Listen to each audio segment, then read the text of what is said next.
My favorite thing is to put tags in the funniest places on people. Little mustache tags and Little stuff. mustache, put it in their noticing mouth. you doing some mustache tags recently. It depends what face people are making. Is it mustache worthy? Yep. So you already have a mustache, so I can't make you look more ridiculous. Fair enough. Fair enough. The Unsuck Pod. Dude, if we ever got to shorten it, that's it right there. Unsuck Pod. Unsuck pod. Your successful entrepreneur. Yeah, I don't know how to say the whole word, so I just say unsuck. No, it's probably me, but there's a hashtag on Instagram it's spelled wrong, the unsuccessful entrepreneur, and it's UER as opposed to EUR. So yeah, double check it real quick. So I really have to enunciate the entrepreneur. It's like I made a post one time and it was like, put a gun to my head and tell me to write down the word restaurant on a piece of paper, and I'm dead. I'm dead. It's like restaurant. Episode 11, right? Yeah.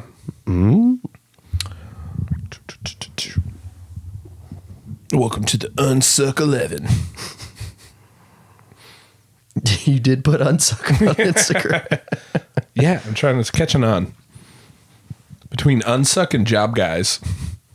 We got some good short versions. All right, we're good. I would like someone to go back and count how many times they heard the word suck in the first 2 minutes of this podcast. That could be the drinking word of the day.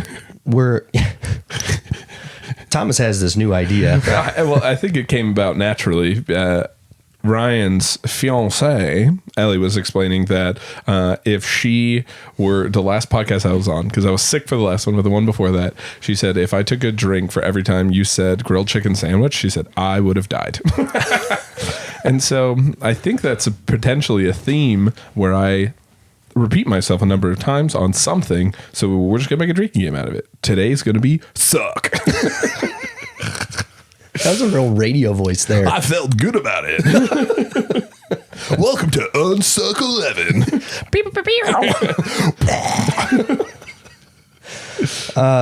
So I feel like we probably need a little whiskey to loosen up. Probably a good idea. First and foremost, good to have you back. Feels good to be back.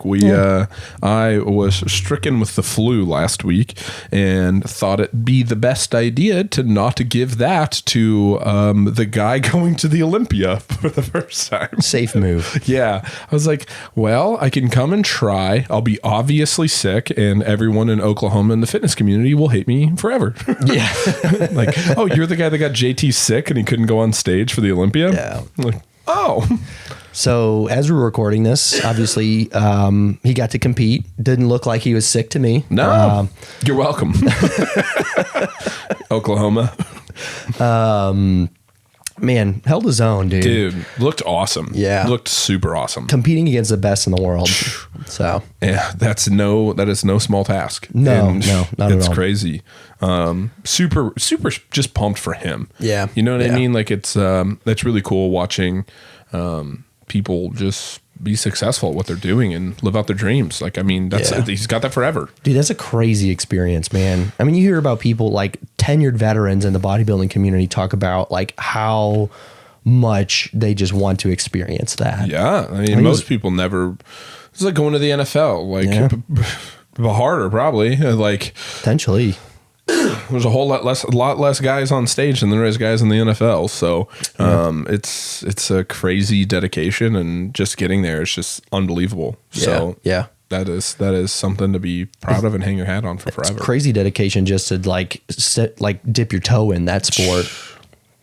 But I don't know. From what I've heard from the podcast, he be eating Oreo Thins. So he's got something figured out. Yeah.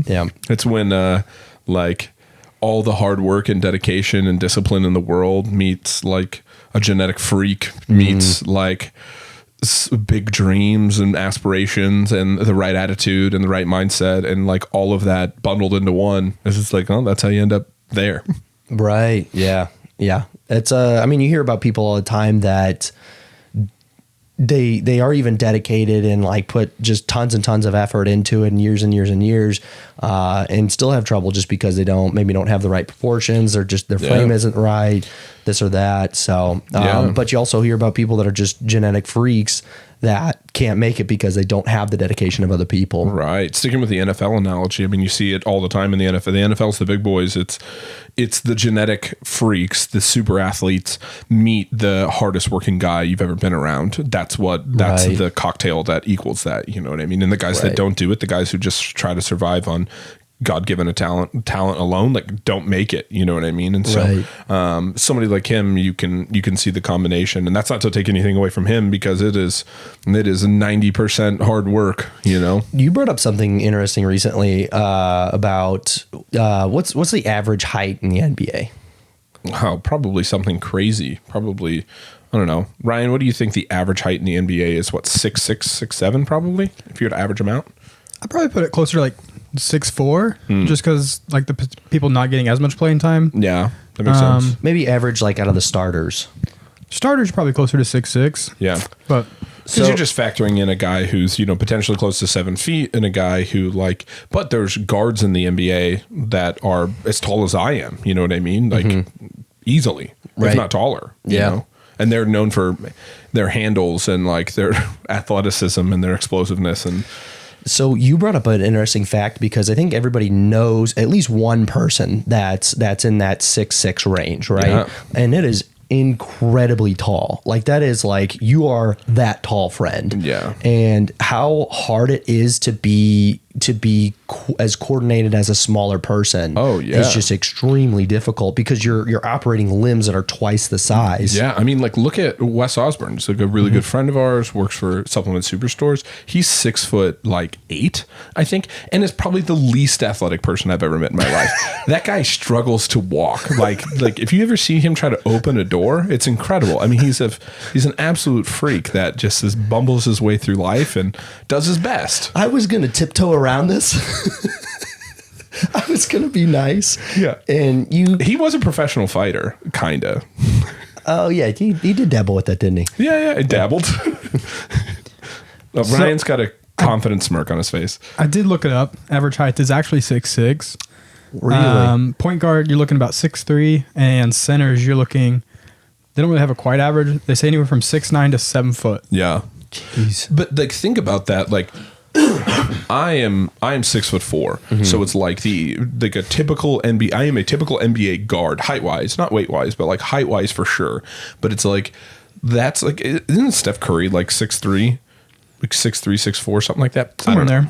So, but anyway, it's like if you've ever met me, you don't think Steph Curry and I are like the same like size. You know what I mean? Like he looks relatively like really short. Yeah. He like 6'2". Yeah, 6'2". Yeah, so he's your size, yeah. right? Exactly, and it's like that is like He looks like the little guy out there for real, and it's like he can run and shoot, and like again, you exceptionally unathletic, like just generally uncoordinated. Yeah, it's like sometimes I try to think like I know 5 really unathletic people, and you're 4 of them. Hurting feelings for dude. We're not even Kevin 10 minutes in back to Kevin is deceptively fast. And I mean that in a positive way. Like you are faster than I thought you were going to be. Like when we've played sports and stuff together, and I've been impressed with your speed. You're a pretty quick dude. Thank you. Appreciate that. I do have to point out I beat him in the trash run. Ooh. We need to do just a straight up foot race. Yeah. At some I'm point okay. The trash-athlon? Back in the days, dude, we were sweating in khakis and polos, running trash Tell you back what. and forth. Man. Yeah. We find a way to make a competition out of everything. Oh yeah. Absolutely. What was your record? It doesn't matter. I don't remember. Don't want to gloat. Kayleen erased them all, so it's her fault. Yeah. Yeah. Well, do we want to pour some of this whiskey? Let's do it. But first, I want to get back to how unathletic Wes is. I hope he listens to this podcast. I hope this is the first one that he listens to. Wes is, for his size, he is a very athletic dude. But like, again, I think he'd be the first one to tell you that he's no like, and he's no LeBron James like athlete, not even close. Like none of us are. But to be that big, Ryan. I said none of us are LeBron James athletes, and Ryan went, like, I kind of am. Yeah, sorry, Ryan. Everybody besides Ryan here is not a LeBron James level athlete. If he was taller. Yeah, you'd had it made. I don't even believe this myself. I just have to play into it. Ryan's been making a lot of faces today. Yeah, he's feeling it, but I'm just worried about fantasy football right now. Yeah, Ryan, what has $1,000 on the line? Potentially. So yeah. the winner of the league takes 1,000. Yeah. And it's first round of playoffs. So there's a buy-in? 100. Yeah, that's a steep buy-in. I think our Triad League buy-in is $10. Yeah. You got to make sure it's open to anybody, though. Yeah. Yeah. We need to up that barrier entry. Maybe a little bit. Maybe not a bad idea. But with somebody like that, but the point being is like how like true like anomalies an NBA player is, because most people who are that height do really struggle with coordination and like the ability, but then to be a super athlete on top of being like super sized is like, like, especially if you look like a little old school look, not super old school, but like you look at the early years of like Shaq in the league when it wasn't just like a size dominance thing, it was like an athletic dominance thing, and he was unbelievable, just like big, strong, fast, like that could move like everything. And it's like a lot more people think of Shaq as like the big guy, just a lot of posts down low, but it's like, dude, when he was like on the Magic and first to the Lakers, it was like he was an athletic freak. And it's like that just like there's one of those. There's like literally one of those. Yeah, how many people in the world are that tall? Like what percentage of people are in the world are that tall? It's probably obviously way less than 1%. Right. How many of those are that athletic? Yeah, like one of them. Right, exactly. It's like there's more people who are probably like our size, like you have a much higher chance of being 6 foot or 6'2" and being a super athlete than you do being 7'2" and being a super athlete. So it's just incredible odds. Yeah, crazy. Yep. All right. Well, do you want to talk shit on Wesley more, or we'll bring it back around. We've got plenty other topics that we could. We're gonna make that the clip for this week. Tag him in it. The best part is I know I'll hurt his feelings and he'll have something to say about it. We are going to do a couple of different whiskeys here. We've got a new one that Kevin picked up, and then one that was given to us by a buddy of ours, Seth Brooks, who is one of the coolest guys around. He was the one who gave us some of the Zool beers that we did the XUL, the beers that we did a little review on. They had like the Clementine one and the Blueberry Cobbler one, and they were both super, super good. And so he picked us up this one. Do you want to try and say it? Kiamichi? I think that's pretty close. It seems like it would be. Yeah. It's a 5-year rye. They did a release. I think they did a 5-year, an 8-year, and like a 19-year. Oh, wow. Which is crazy for a rye. I could be wrong Seth on this. didn't get us the 19. Just kidding, Seth. This is super cool of you. Made by Willett. I like the Willett stuff a lot. Me too. So super cool. Yeah. I've been getting more into ryes recently, so I picked up this other one. But the Kiamichi, I hope that's right. Yeah. Seems like it would be. Yeah. Is a river in Oklahoma. So it was very cool. It was like some kind of collaboration. Yeah. I can't remember what band it was, but Did you say Flaming Lips or Kings of Leon? it was one of those two. Yeah. So one of the bands that have a relationship with Oklahoma roots kind of deal. Yeah. Very cool. Yeah. But Super stoked to try this.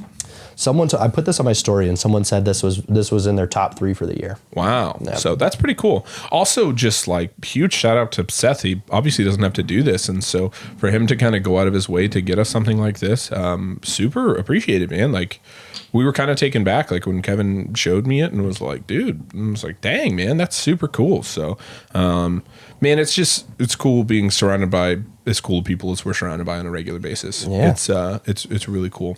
Go get your teeth cleaned by him. Tell you what, Yeah. I think he does more surgeries. But He does, doesn't it? Is it endodontics that he does? I think something like that. Gotcha. Yeah. So if you need dental surgery, go see Seth Brooks. That looks good. I think I saw a Diet Mountain Dew in the fridge. You want to do a little mixer?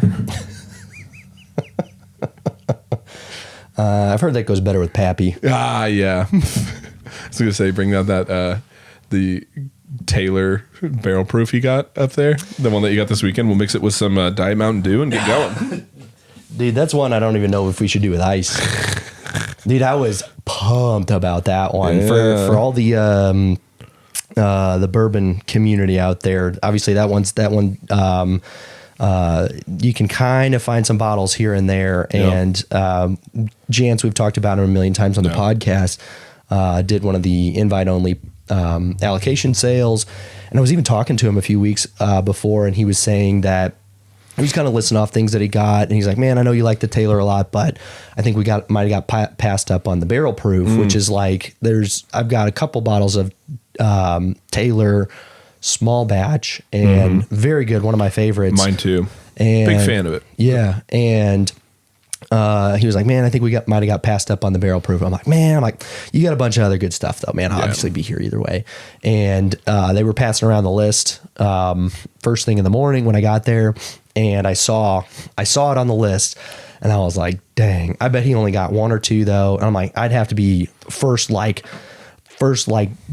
to 10 in line. Yeah, for sure. And so they start calling names. There's like, I think maybe 40 people there or so. Yeah. And they called my name fifth, and I about ran over a wine shelf. Yeah. Stay cool, stay calm. Yeah. It's okay. Yeah, that's pretty cool. They gave the first guy got the Old Fitz 19 year. That's cool. Yeah, they just released the 19 year this year. Those bottles are really cool. They are really cool. Yeah, like the like emerald green label ones. Yeah. Super neat looking. Yeah, that's. I don't even know what the 19 year looks like. I've just talked about it with so many people, but for some reason I haven't seen a picture. Yeah, but yeah, I think it's the 17 year. That's that emerald green. So cool. Yeah, it's a slick looking bottle. Do a little tasty taste. Smells good. Does. It's got a sweet smell to it for sure. It's always really interesting when you get a really sweet smelling rye because you don't know what to expect. Usually I've really liked the really spicy ryes recently. This one's like kind of sweet with spice on the end of it, I feel like. Ooh, yeah. Super smooth. You know what this reminds me of? The Smooth Ambler Contradiction. You remember that one? Yeah. It's the one with the elephant like balancing on a barrel. Yeah, what is it? It's like a young and an old one put together? Yeah.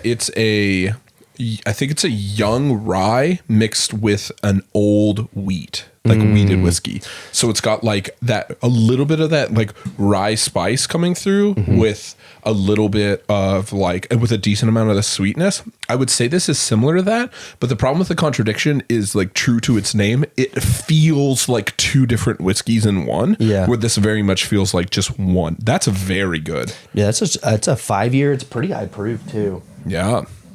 108 proof, and only 5 year. I've learned recently that rye doesn't age. It's harder to age rye as long as you do some of those wheat bourbons. That makes sense. Like obviously, corn is the main ingredient for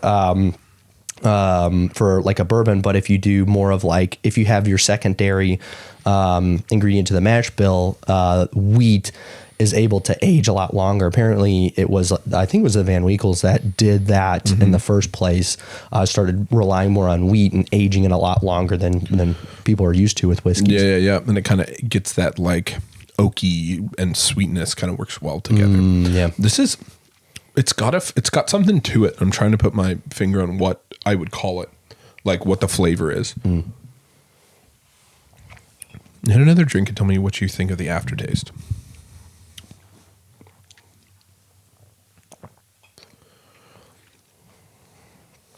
There's something almost like I don't know.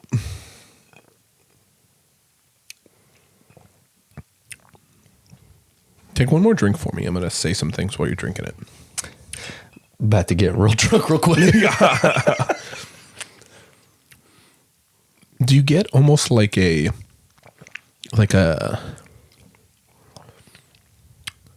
syrupy soda or like a cola? Oh, yeah, like a cola. I was kind of thinking like almost kind of like a nuttiness to it, but it is more of like a kind of like almost a cola. Yeah. Yeah.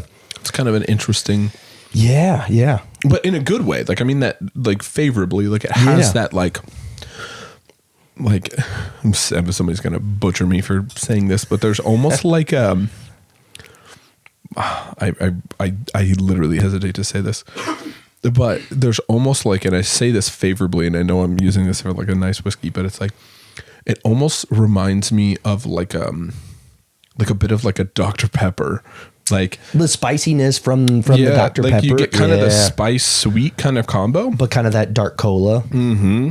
Yeah, very interesting. It's good. I like it a lot. I feel like there's some real like big bourbon connoisseurs that have probably talked about notes like that are crazier than that. Yeah, it's just I just don't. You don't sound as fancy when you say Dr. Pepper. You'd be like, it tastes like dark cola and stone fruit and. No, that's very good, very smooth. Yeah, I think Willet does a lot of those real young ones that are but young but high proof that are super smooth. Yeah. So. I watched a video the other day, and it was a guy doing like a Dr. Pepper taste test, and super interesting. I didn't know this, and he could have been making this all up, so bear with me. But apparently, Dr. Pepper was made by a chemist, and it wasn't made by like a guy who like a food maker kind of person, I guess is what I'm getting at. Yeah. It was made by a chemist. And the thing is like, you know how there's like, you can't put your finger on what like Dr. Pepper tastes like. Dr. Pepper just tastes like Dr. Pepper. Mm-hmm. The taste he was trying to create is he used to go to a soda fountain when he was a kid. So it was like a place that made like, you know, they put like syrups and soda water and stuff, and they'd like an actual like soda fountain, like a soda bar almost, right? The taste of Dr. Pepper is supposed to be the smell of that soda counter. Like he was like, this is what it smells like, and I want to make that a taste. And so that's why it's like 23 flavors and different things all put together to create the taste of what that place smelled like. Isn't that really interesting? Like searching for the nostalgia almost. Yeah, for sure. And he's like, yeah, I want this to taste how that smelled. Not how like any of their sodas tasted, but how the soda bar, like the place smelled. Which is just probably a super accidental thing on the soda bar's part. Yeah, like obviously unintentional. I mean, it's like, you know, how do you can't make it smell like anything specific. It just smells like what it smells like. It smells like a soda bar. Right. And it's like the combination of like the building plus like all the sodas, all the sweetness in the air, and like, you know, a lot of those syrups. Like did like syrups, what they did like ice cream and stuff. Like you'd go get like a root beer float or something like that. It's like the 30s or whenever this was. And so, but super interesting thing that's like what what he was going for. And that's why like it's apparently like some of the more like knockoffy ones don't taste like very close, because it's like super difficult for them to like, it's not cola, which has like a very like specific set of ingredients, right? It's like, it's not Sprite, which is like a lemon lime soda. It's like, no, this is the taste of a smell of a soda counter in Connecticut in 1938. Like, you know what I mean? Like, what a super interesting thing though. So a soda bar. Yeah. Are there any soda bars these days? Like outside, I'm sure there's probably like some like vintage. Yeah. I think that's kind of how it is, but there's still places that like do it where they literally just like pump syrup into a glass and then pour soda water in there and then like hand mix it. And then that's how they totally like a nostalgia, like vintage type of deal. Yeah. I thought we were going to get one by the Norman store because we're supposed to get a dry bar. So you thought it was going to be a soda I thought counter. it was going to be like a soda counter. It's dry, so it doesn't. It's a bar, but there's no liquor in there. Turns out that's not it at all. Dang, rats. It's a blowout place. Is where you get girls go get their hair done, not cut, but like done, styled to go out for like events, events or like dinner or whatever they're doing. Which makes sense. I did not know that was a thing though. Yeah, but like if you think about it, especially for like girls do a lot more like styling special things, with their hair for events that are like much more intricate than what they would normally do. Guys, we got it easy. We just like do our hair how we normally do our hair. We don't have a whole lot of options, as many options at least. Right. Yeah. Could you imagine like we have a event to go to and you decided to do your hair differently?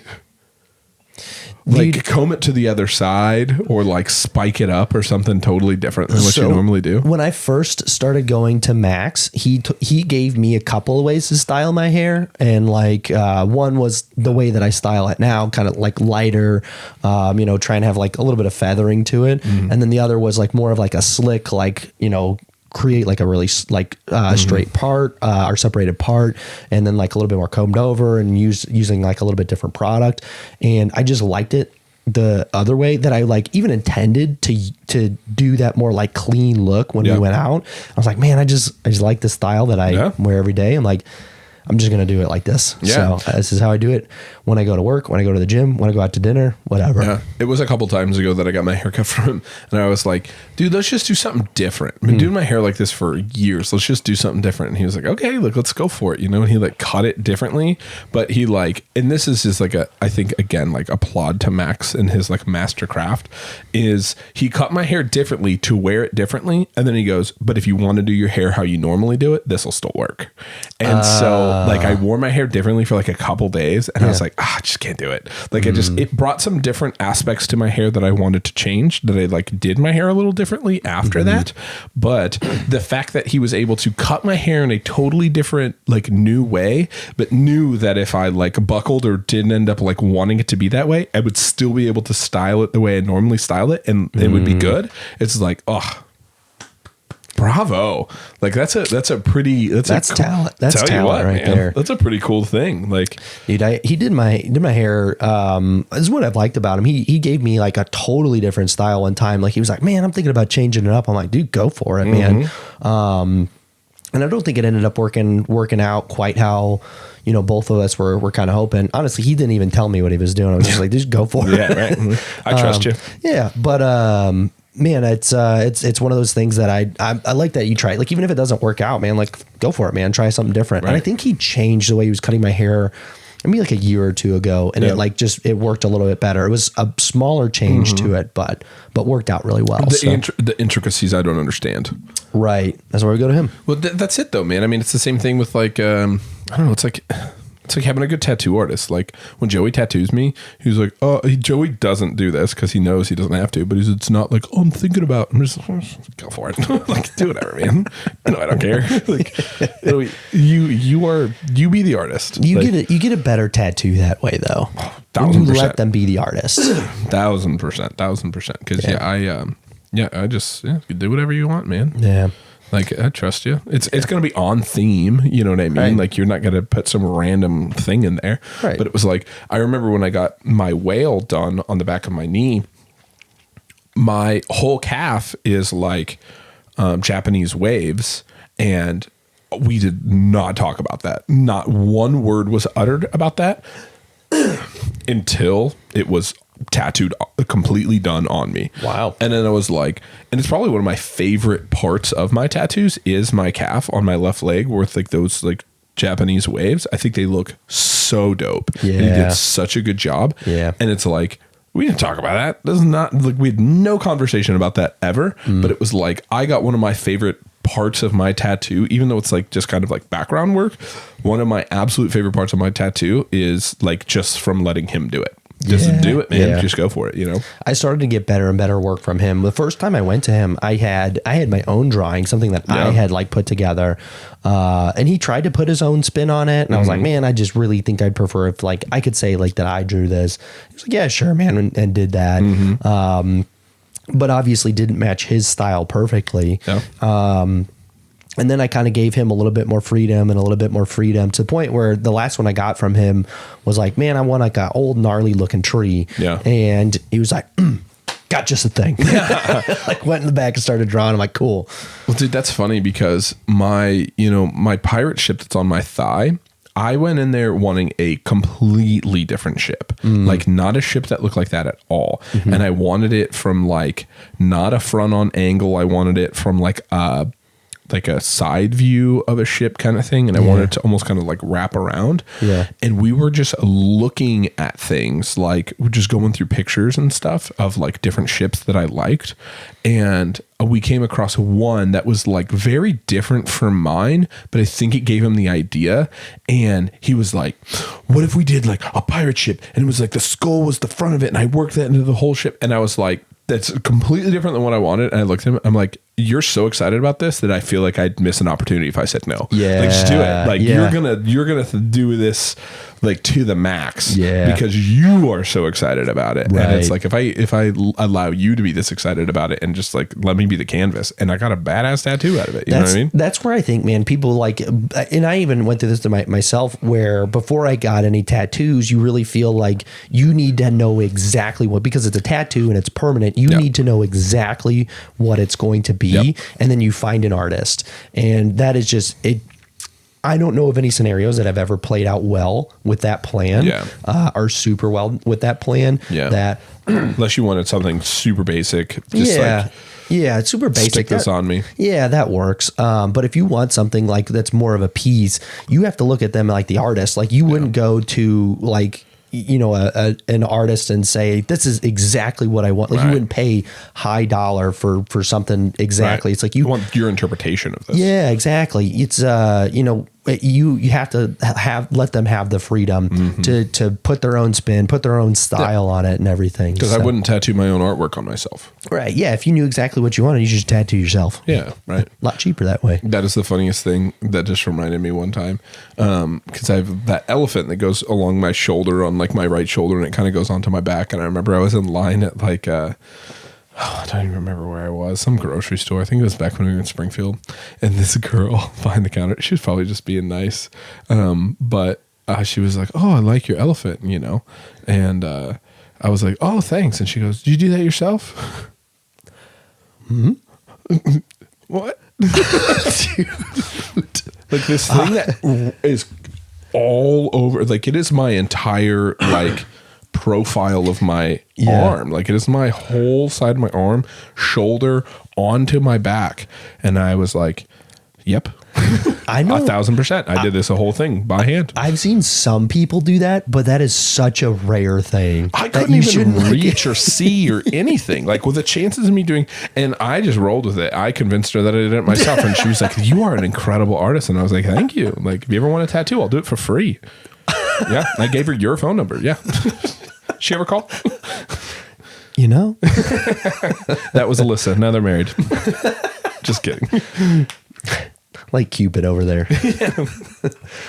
You should see some of the tattoos she's got.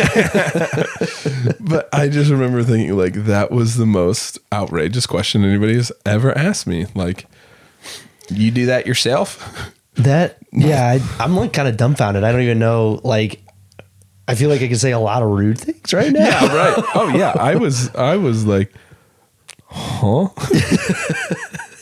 What? My shoulder piece?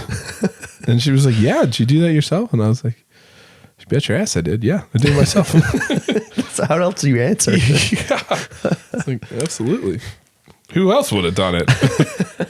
Weird. So what's happened in the last month, man?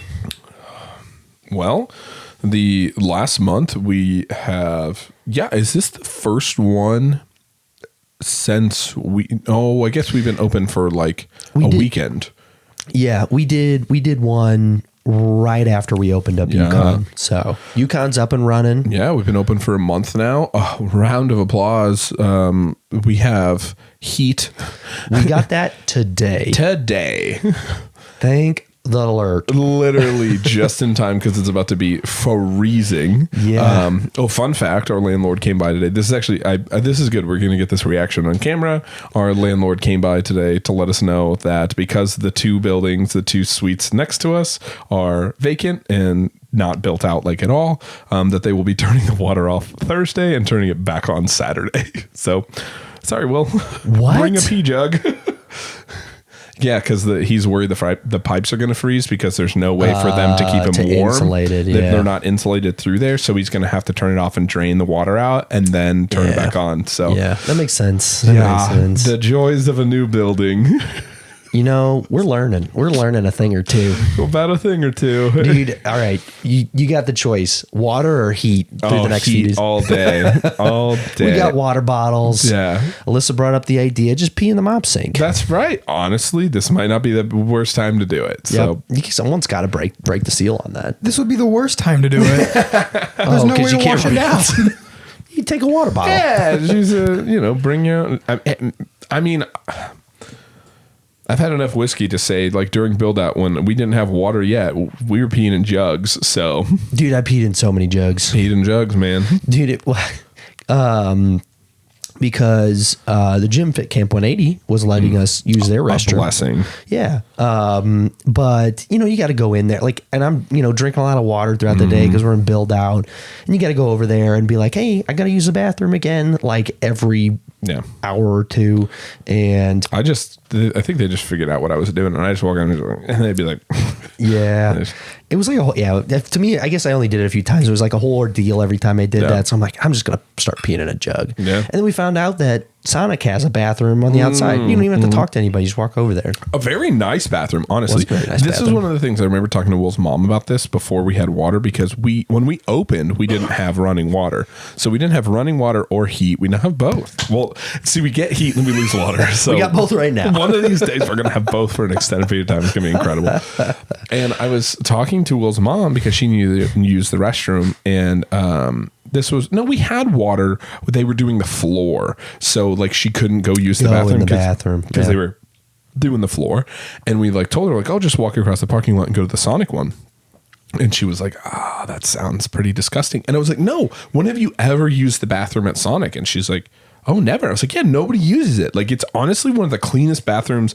It is the cleanest fast food restaurant bathroom I've ever been in. It's an outdoor door. You don't go in, you don't do anything. You literally just walk into like a little side door. It smells like French toast sticks in there. And it's really not bad at all. There was only one time that I walked over there and it was being used, and I think it was being used by you. It was, yeah. 1,000%. It's especially when we were doing build out, and we didn't obviously just got heat, didn't have heat, especially on those cold days. You're sitting in the store and you're like, man, I gotta go to the bathroom. Going over there, there's got heat. They got heat in there. Yeah, felt super nice. We did kind of luck out because there was heat and air guys there when I first got there this morning, but I didn't have a chance to talk to them. And then our landlord came in, and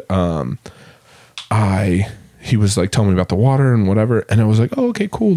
Hey, when are they going to bleed the lines? And he's like, oh, they should have already done that today. And I was like, they haven't. And he went and tested and saw that the thing wasn't working. And he was like, oh, I'll call him right now. And then they ended up being there with in an hour and did it. And I was like, oh, I'm really happy I said something. I actually called him midday today and was like, hey, just looking for an ETA. I see it's gonna get cold this week. Yeah. And just hoping it gets done. He's like, oh, they should be there now. He's like, are they not? I'm like, I have not talked to the Yukon staff today. Yeah. Called Kaylin. She's like, yeah, I hear their little footsteps up on the roof. Yeah. Hey, that's phenomenal. Yeah. I was like, that is great that's news. Do your Kaylin impression again, and then I'll do one.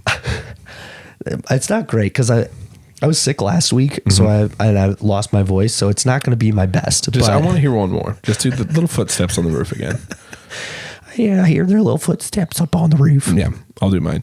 Yeah, I hear the footsteps up on the roof. They know it, and they bleed in the lines. Ryan, whose was closer? I'm going to have to go Kevin. Dang, man, I thought they were close. She's a gremlin, so she's got some different, and she's got a great sense of humor. She'll love this. One thing you stopped is just the random scream followed by hysterical laughing. I feel like that. Yeah, That right there. If you had that in, you Wide-eyed. would have easily won, no matter what. That makes sense. That makes sense. She wouldn't shake my hand at the store today because I made fun of her hands. What's wrong with her hands? Well, so Kaylin just does CrossFit, and CrossFit, it can definitely rough up your hands a little bit. Oh, yeah, that's right. And I remember like one time she gave me a handshake or a high five, and I was like, "Dang, Kaylin, going back to the railroad, get back to work." And she's still mad at me. Now she's really mad at me when she hears this podcast. But Now everybody knows. Yeah, she came in today, and I was like, she like reached to shake her hand for whatever reason, I'm messing with her or whatever, and she's like, "I don't want to shake your hand." And I was like, "Why?" She's like, "You can't make fun of him." That was a pretty good Kaylin I felt impression. pretty good about that. Yeah. What did you said something at a meeting on Friday about getting her some gloves, some work gloves or something, or some like hand lotion or something. Someone made fun of her for that. Yeah, I don't remember what I said, but she got lotion for Christmas from Secret Santa. Those road hands. I was like, "Damn, girl, where's your hard hat?" Got them construction hands. Sorry, Kaylin. She almost immediately became everyone's little sister when she started working at the store. 1,000%. Yeah. 1,000%. Except for Preston, I guess. Yeah, hopefully not. Ryan, what's that look for? For those that don't know, Ryan, go ahead. Ryan has something to say. No comment.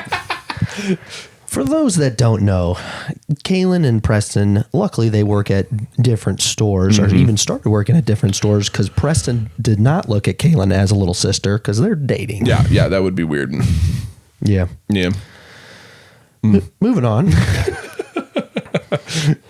Yeah, no, she definitely did though. She takes it well though. She hits back pretty good. It is a culture where it's a brotherly kind of culture where we just all constantly give each other a hard time. Yeah. Yeah. Yeah, I used a similar joke. It's actually, I really enjoy, like, I love making fun of Preston, but I love making fun of Preston even more to Kaylin because Kaylin doesn't like feed into it. She like gets a little upset and almost defends him, which is like way more fun because like Preston, I say to him and he just like, he laughs or says something back to me, but Kaylin will just be like, "That's so sad. Don't say that." So I forget what it was. I was making fun of Preston. Like I think similarly how I said, I was like, I know 5 fat people and Preston's 4 of them. She's like, "That's mean. Don't say that about him." She's more upset when you make fun of Preston than her. Yeah, 1,000%. And definitely more upset than when I make fun of Preston to Preston. Oh, man. Well, there you go. How you doing on your drink over there? Doing pretty good. Good. Working my way through it. Working right through it. Okay. Yeah, I've not had, I say this, I guess we did at the Christmas party, but I've not drank much. So there's 108 proof. I'm feeling this guy. Same. No. Yeah. It's even at that Christmas party, Alyssa and I did we did a little date day leading up to it. We went and rented a bay at it's the Joinery. It's not called Good anymore. Apparently they got sued for that. But they got I was always shocked by that name. same. I was like, there's like it's similar owners or something like that or some kind of collaboration. Nope, not at all. Apparently they just use the same name. Well, you guys had posted about it, and it was you tagged the location or something, and I realized it wasn't called that anymore. And I was like, "What was the old name?" Now that you say that, it makes a lot of sense because.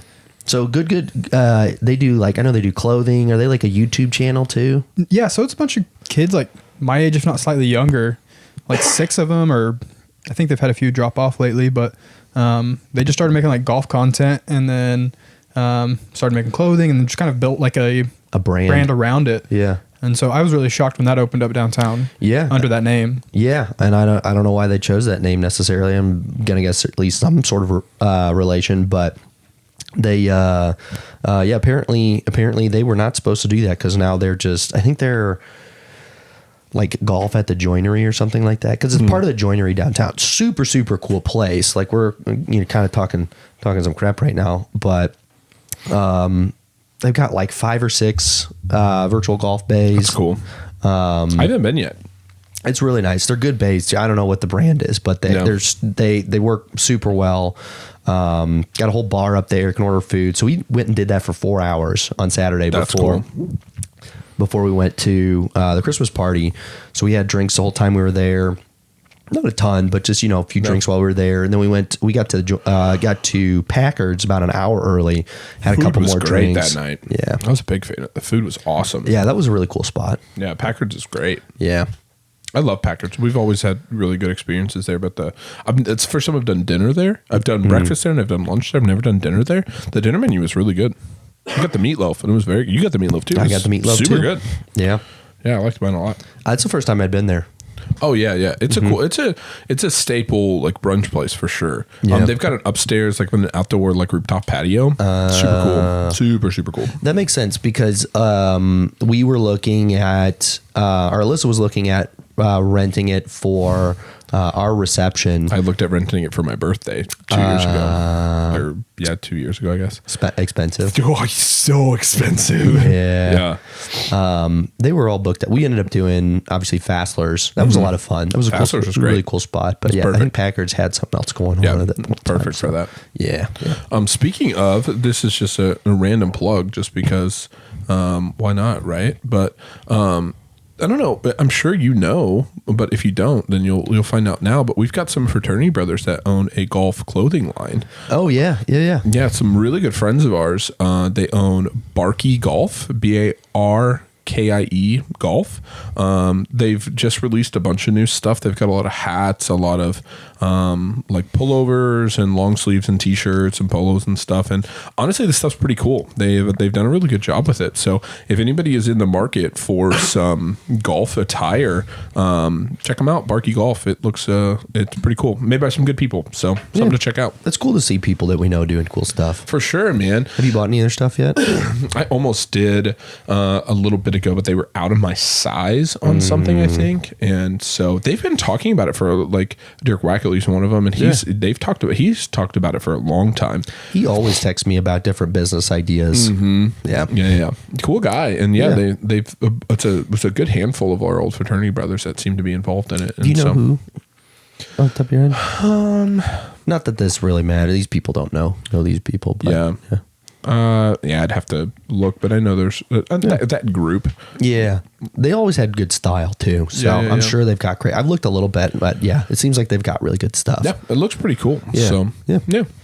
Anyway, but yeah, I have not been to the Joinery yet to go play. It looks super cool. Been really into the golf simulator thing recently. It's definitely part of my algorithm on Instagram where it's like people playing the golf simulator and stuff, and it makes me jealous every time. Dude, it's so much more like real golf than you would expect. I'm sure most people that play golf have tried a simulator by now, but it is so much fun. Yeah. It's the dream to have one of those. It is. I also shot. I'll show you that it is super accurate. I shot my normal score a 75. Naturally. Yeah, at the big course in Cabo. So yeah, obviously you were. I took maybe a couple mulligans. I actually was generally playing pretty well, but.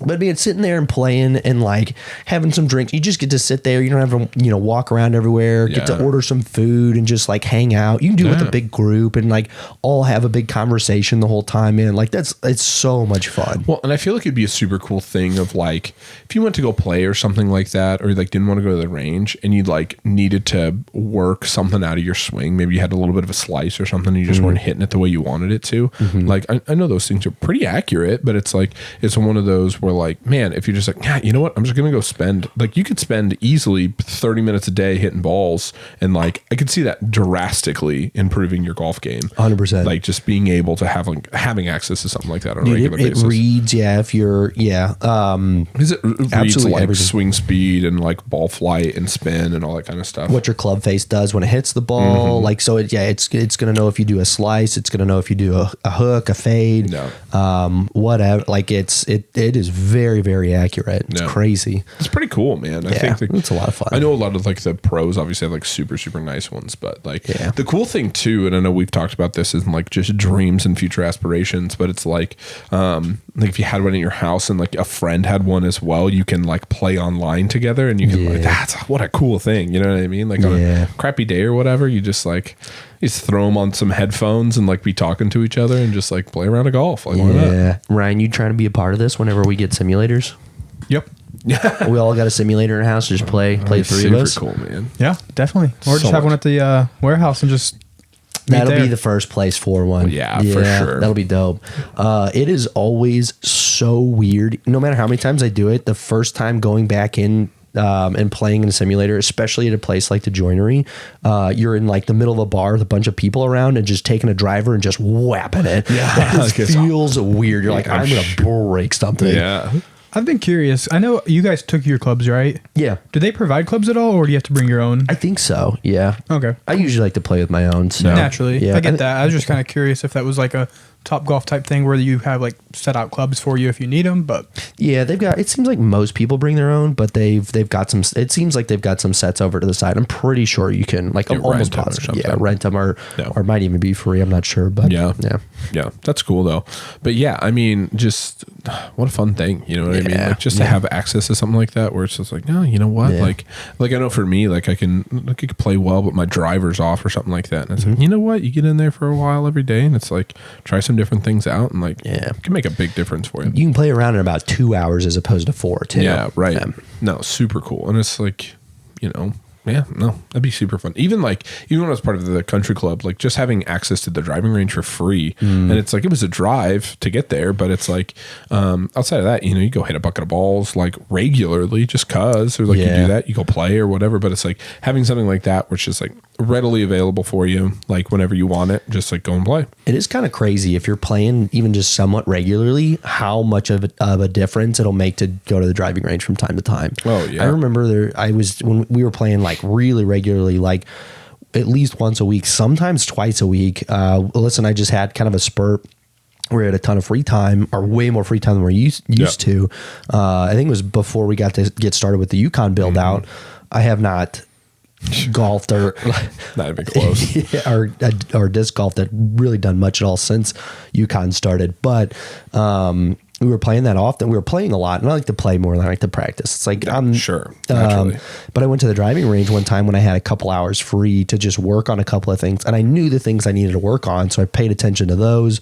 Really worked out those kinks. Has made a drastic difference. One time to the driving range, dude. So at like 35 in Wilshire, where I do jiu-jitsu at Outsiders Combat Club, over kind of by Chicken and Pickle, there's a driving range over there. So it's not quite I don't think it's open to public. It's actually pretty renowned. I don't know if he really does as much lessons or anything now. But yeah, ball golf. I knew quite a few people who used to train or go there. Quite a few friends got lessons from him. I think it might be open to public, but I'm almost positive it's private lesson only. Have to know people to get in to go do that. I don't think it's like a gotcha.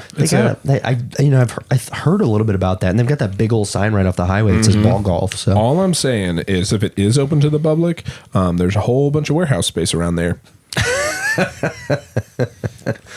This is true. Centrally located, right off the highway. Yeah, right down the street from my house. Just saying. You guys find something that's got some duct work in there. It's got some HVAC. Well, Ryan's on it. Perfect. Loop net. All I'm saying is that we had a driving range across from the warehouse. I don't know where to go. Yeah. Anyway, if we have a simulator, what do we need that for? When we sounds like we're getting a simulator quicker than we thought, right? I love the ideas that like are being brought forth. It's like because I think we talked about on the podcast potentially looking at a warehouse sometime next year, right? So looking at a defined warehouse, and we're getting all these ideas because we've always talked about like when we have a headquarters, how cool it's going to be to have a gym, you know, obviously a golf simulator, you know, putting in recovery like saunas, and we're looking at like 1,500 square foot on this first, and that is probably still too much. It's like, Yeah, everyone thinks this warehouse is like Rob Dyrdek's fantasy factory, and we're like, right. we have enough room for the 10 pallets we're ordering this We'll week. all park our cars inside. Like it'll be Indoor incredible. parking. Yeah, it'll be incredible. The basketball court's gonna go over here. Like we need like a Norman store sized warehouse. Literally, it's gonna be so hilariously not what they're imagining. They're just like, yeah, it's gonna be massive. We're gonna house 200,000 SKUs in there. It's gonna be like, guys, we just need. Yeah, but a big step. That's right. Not there yet, but a big step towards that though, which would be cool. And whatever we get, it'll probably have like a little office. So, because I think Alyssa will start to transition some triad orders and inventory from our vendors outside of just Define Nutrition there too. So. Yeah, it'll be cool, man. Yeah. HQ1. And it'll HQ1. It'll be. We're at HQ.5 right now. Yeah. Yep. Yeah. The storage units. Yeah. Yeah. Yeah. Exactly. They're doing their best. Yeah. It's coming along. Yeah. What do you say we open the second one? Because I'm really interested in the contrast between the two, because I feel like this will have some similar notes. It is or you can go ahead and talk about it. No, you're good. I've got an idea. Oh. I've got potentially just a little splash of a third rye in here in between the two. What is it? What are you looking at?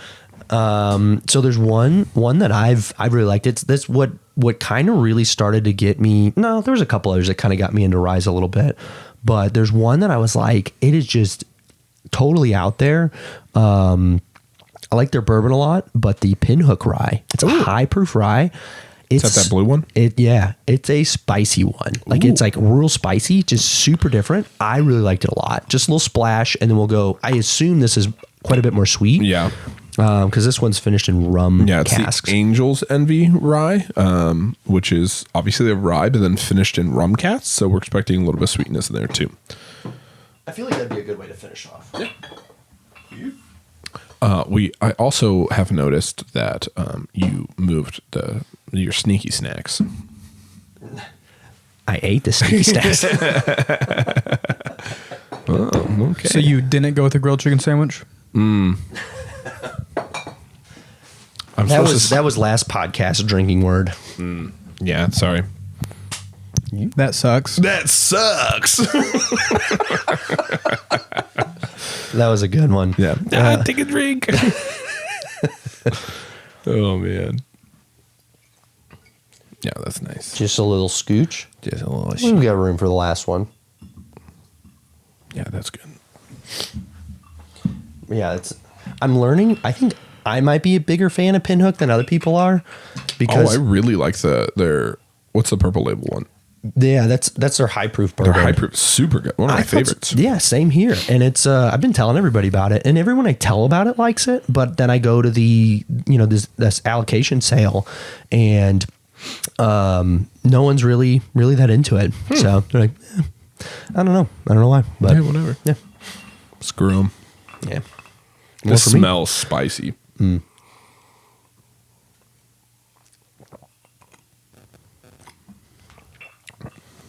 Ooh, yeah. Yeah. Super different than a like very different than a bourbon that like It's got.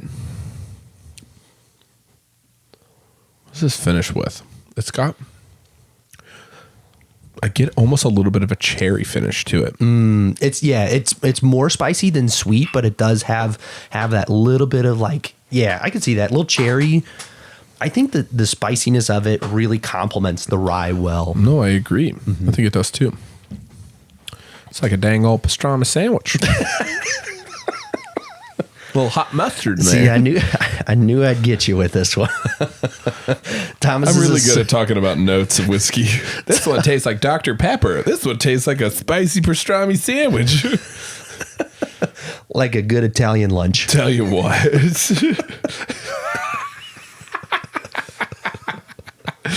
And that is what I had for lunch today. Wait a second. Like a good Thomas lunch. Dude, speaking of sandwiches, I have to talk We're getting about, back on sandwiches.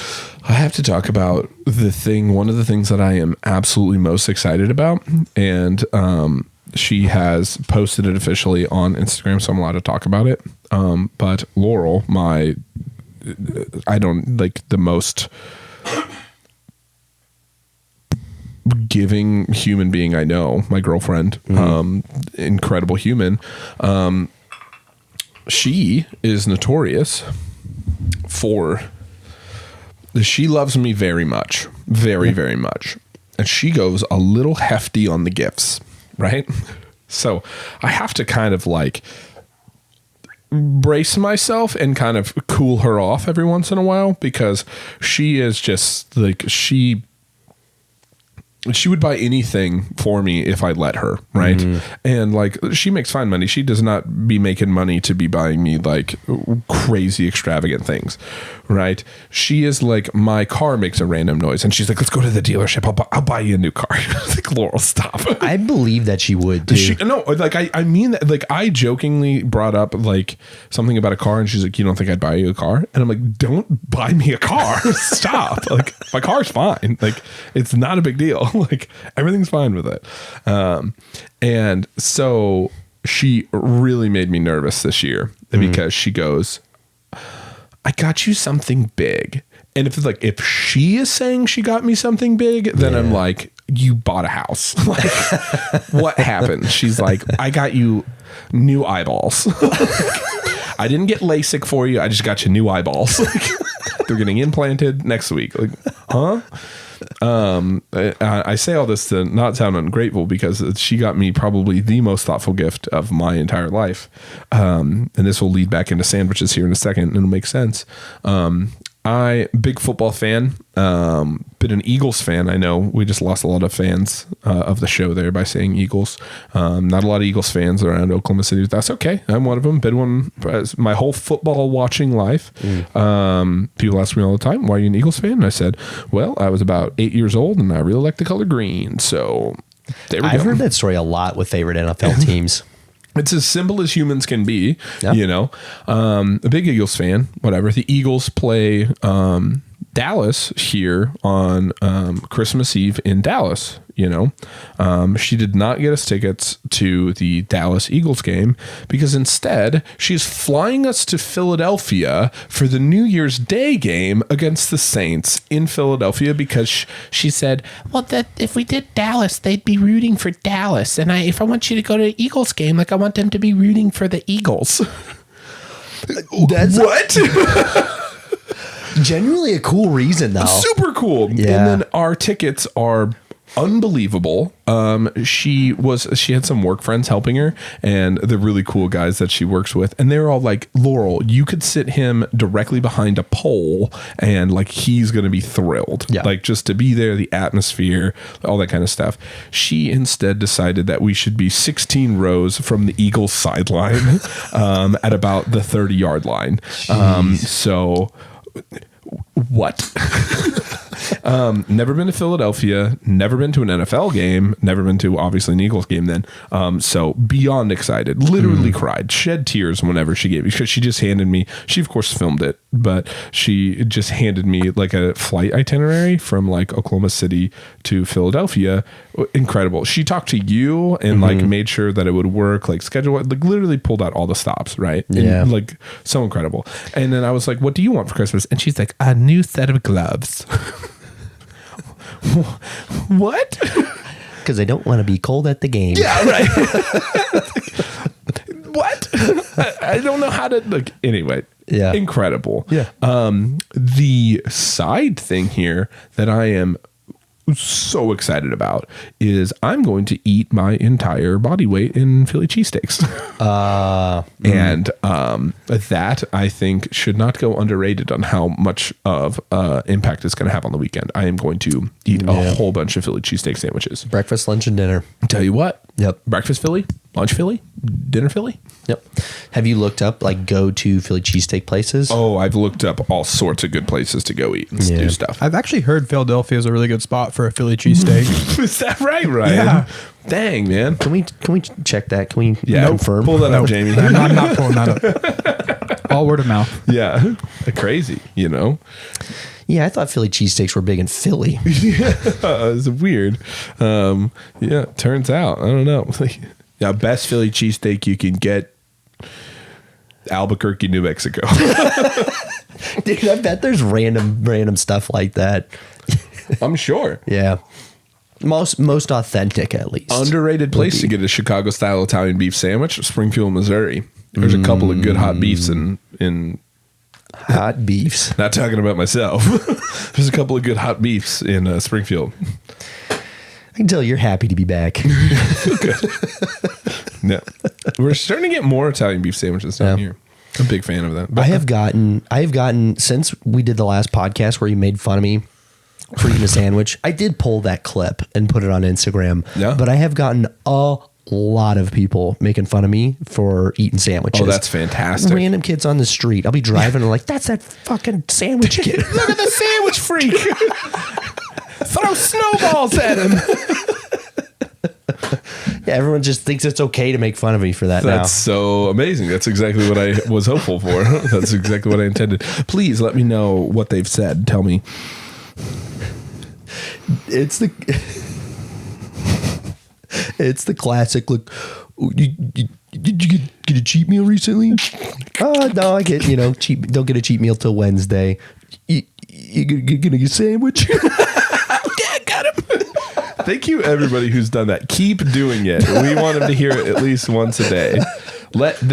We need to bully him into stop being a freak. I did walk in.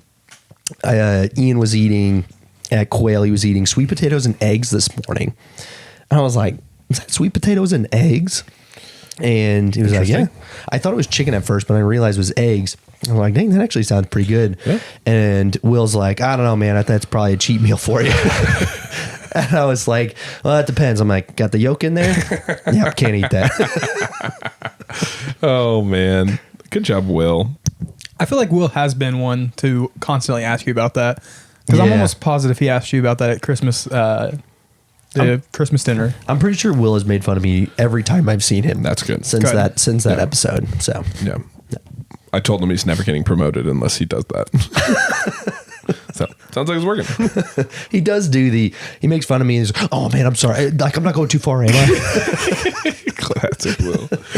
I'm so sorry. I'm so sorry. Oh, well. Because like he gives you crap, and then you got to be like bro, like you got to give him a little crap back, or like pretend like you're mad, and then he like gets worried that you're actually mad. He gets real wide eyed and he goes, okay, I didn't go too far, did I? No, Will, you're okay. Again, it just like it just always like he epitomizes a golden retriever puppy. You ever play with a puppy and the puppy bites you kind of hard and you're like, ow, and then the puppy's like, oh god, did I hurt? I'm so sorry, I didn't mean. Did you go too rough? That's Will. In every way, Will is a golden retriever puppy. Tell you what. Yep. Yeah. I walked into Yukon the other day and he was peeing on the floor. Yep. He's still a puppy. Yeah. So you can't blame him too much. He piddled. Yeah. Poor guy. We put some newspaper down. He's all right. We are genuinely setting up a schedule to go let Will potty up at the store right now. So, because there is Yukon's a new store, and still like it's brand new, so still will take a little while to grow. Where Quail has 2 to 3 people on shift at a time, it took 7 years to get to that point. Yep. Norman's at 1 to 2 people. Yukon is 1 person, all 78 hours that we are open in a week, and Will's by himself, so it's obviously a little tougher to go to the bathroom. There's kind of ways around it, but anytime you go to the store, you go for whatever reason, drop off some stuff, grab some stuff, talk to whoever, and then you look at Will and he's like, yep, okay, good to see you, man. And like, Will, you need to go poop before I go? Yeah. Yeah. Yeah. Yeah, I rode my bike up there the other day, and he was very adamant. He's like, hey, man, like, I really got to use the restroom, but like if you need to go, like I can hold it for sure, but like I would really appreciate it. I'm like, Will, just go. Yeah. He actually didn't say any of that. He was just scratching at the door. Yeah, all right, well. He's ringing a little bell. Has that boy learned how to go to the bathroom like while he's there alone? He's doing his best. Okay, figure it out. He's doing his best. Dude, I was laughing about this. We had one person at Quail for the first 3 years that we were open. Norman only went about a year. Yukon will probably go 6 months. Yeah. But Quail did 3 years where we were not busy enough to justify having 2 people on shift. Sure. So you were there alone a lot. So you learned all the tricks and whatnot, you know. And it just became so much of a go-to to pee with the door open so you can hear the door ding and, you know, cut the stream, finish early, grab some hand sanitizer really quick, you know, all right, I'm up Get on front. your way. Yep. Yeah, you got to do what you do. I mean, you're there for alone for 6 hours, but it was so ingrained in everybody's head that when we finally did get 2 people, people were still peeing with the door open. And I think the time that we finally transitioned that was like Alyssa was hanging out working there and Alfonso's just peeing with the door open. Classic Alfonso. That's so funny. For real though, but it's like it does become a habit because like you gotta kind of do it. Like it's just part of it. You gotta figure out, like you said, all the tricks and ways to be able to handle being there solo. It is because we are not a company that puts the be back in 10 minutes on the door. Like we don't. No. We ride it out, and it's like you do your best. That's got to be tough to have to do that. And it really genuinely makes sense why places will do that. But that's got to be tough to keep a customer base if they're not sure if they're going to be able to come in or not when they come by within if regular they're in a hours. Hurry or like, you know, that's kind of a tough deal. So I get why people do it, but yeah, I think I prefer the fact that we don't, but it's, it comes with its own set of challenges. That's for sure. It definitely does. It's that's an interesting thing because I got very spoiled being at Norman because like Norman went through the transition of having only 1 to then having 2, and it was like, oh, okay, cool. Like it's not a big deal for me to do this now, and now I'm back to solo going, and it's it comes with its challenges for sure. The fun fact is this is just like you gotta kind of do what you gotta do. You gotta roll with the punches sometimes. Speaking of like our landlord was there today and he was like, they didn't believe the lines. He's like, come out and look at it with me, and I'm like, luckily I have access to the cameras, so I just pulled the Yukon camera up on my phone real quick and then walked over to the side of the building with him so I could still keep an eye out of like the store if somebody walked in. But like no. Dude, you gotta, it's funny how people just don't realize like all the little intricacies of like, you know, you go out front to, you know, every time I go to Norman, it's like, okay, like I bring, or on Mondays when I bring the transfer to Norman, I grab the dolly and, you know, whoever's on shift is like, okay, cool. Like I'll come help.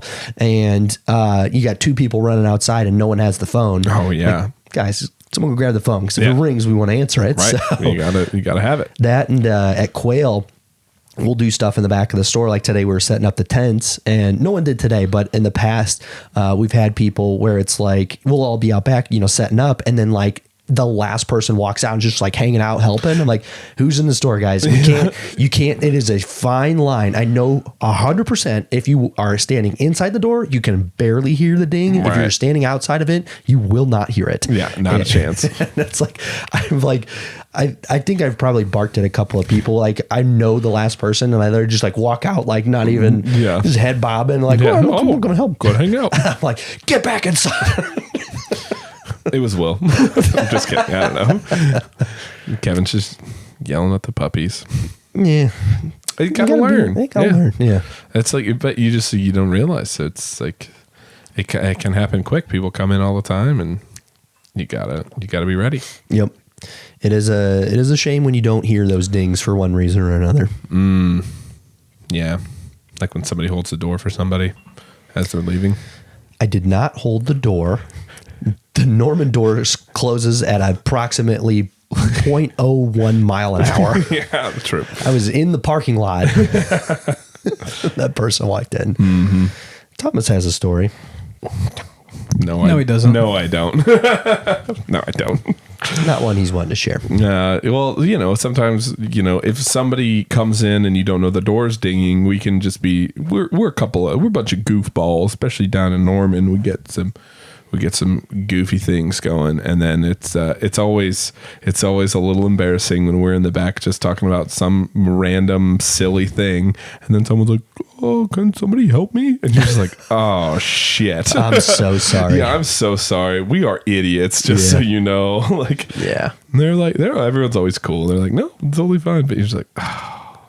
It's always What were we talking about? Because I bet it was stupid. Dude, you're taking that customer and you're like so panicked because you're going back in your head. It's like, okay, how long could they have been in here? Yeah. And what did I say in that time? Yeah, right. It's not like we talk about anything like bad, but it's like we're stupid. We make fun of each other. We do like stupid things. We're just like, just like I don't know.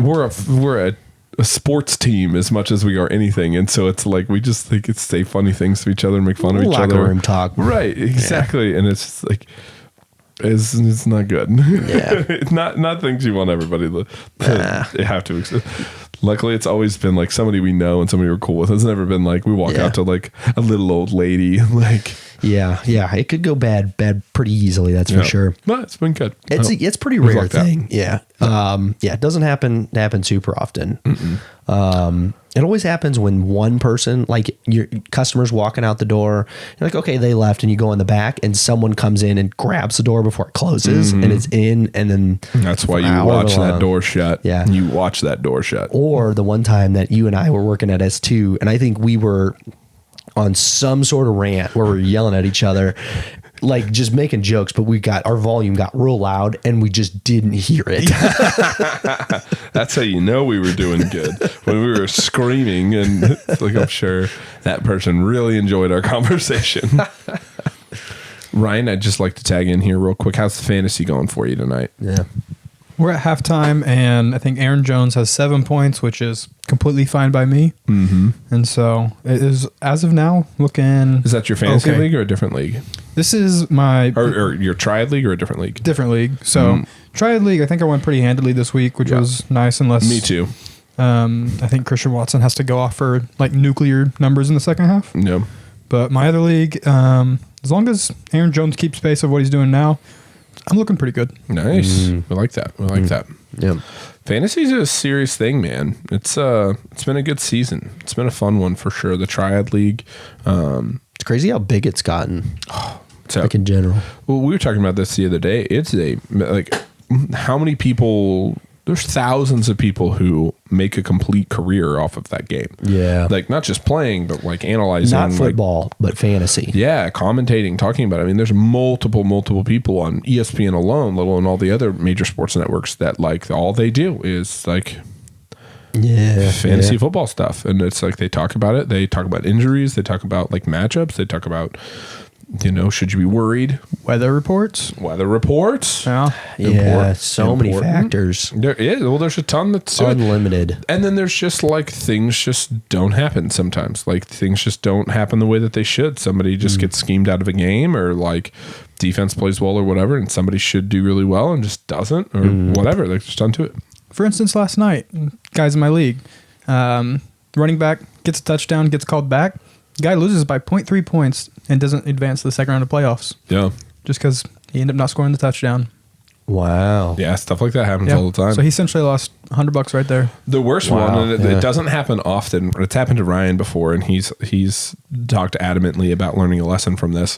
Is like his team was winning, and then his defense was playing like a Monday night game. I think I'm telling his story, but defense was playing like a Monday night game, and he left his defense in. And defenses are the most notorious position to go negative points. Like if they get a bunch of points scored on them, they can go negative. And I think you ended up losing a game because you played your defense, and you can bench a defense, but you just don't do that normally. They're pretty rare for them to get negative. It's not overly rare, but it's like it's rare to lose because of that. Because of it, like at the very end, where it's like if you like, it has to line up on being like a Monday night, like the last game or whatever. Where it's like if you would have benched the defense, you'd have won, but you didn't because why would you bench your defense? Yeah.